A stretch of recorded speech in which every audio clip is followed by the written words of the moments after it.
एके दिवशी एक टोपीवाला गावोगाव फिरून टोप्या विकत होता. त्याच्या टोपलीत भरपूर रंगबिरंगी टोप्या भरल्या होत्या. उन्हामुळे तो थकला आणि एका मोठ्या झाडाखाली बसून विश्रांती घ्यायला लागला. थोड्याच वेळात त्याला गाढ झोप लागली. त्या झाडावर खूप माकडे होती. टोपीवाल्याच्या टोपलीतल्या रंगीबिरंगी टोप्या बघून माकडांना खूप मजा वाटली.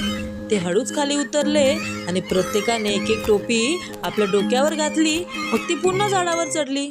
काही वेळाने टोपीवाला जागा झाला. त्याने पाहिले तर टोपल्या रिकाम्या.